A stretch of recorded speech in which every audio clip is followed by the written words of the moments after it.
Anyway, we were walking along and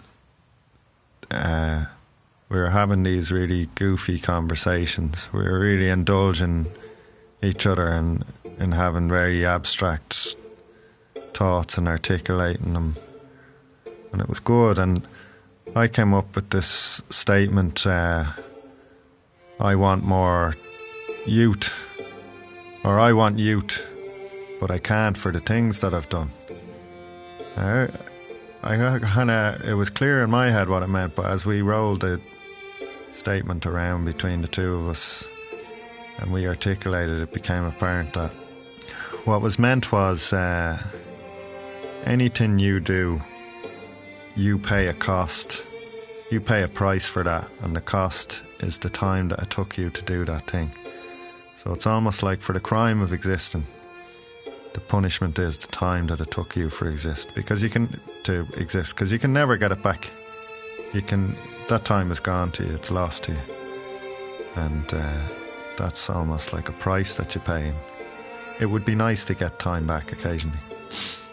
And my mate says, you know what we should do in this instance is we should walk backwards to the car, and then maybe we get the time that it took us to walk this far back.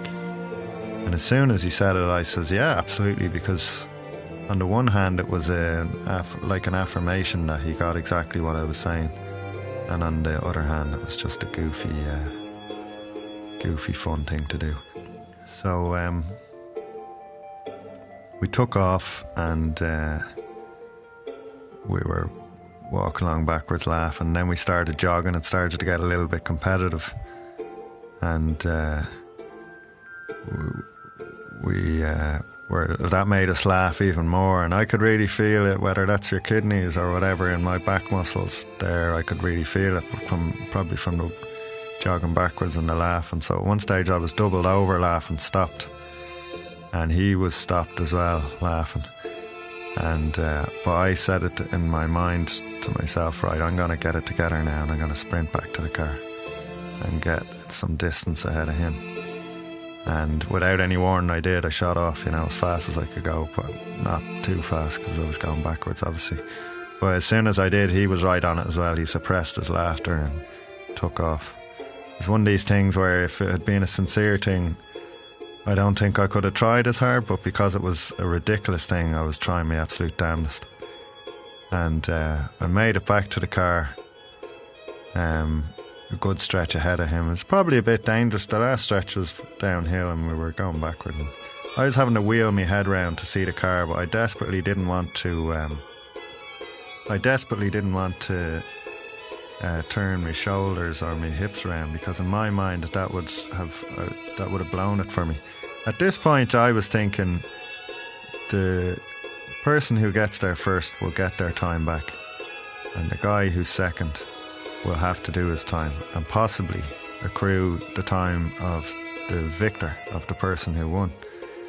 So I made it back to the car, and I still going backwards, fished the keys out of my pocket, beeped the locks, got in the car. You're still going backwards when you sit into a car, kind of like that's how you sit into the driver's seat.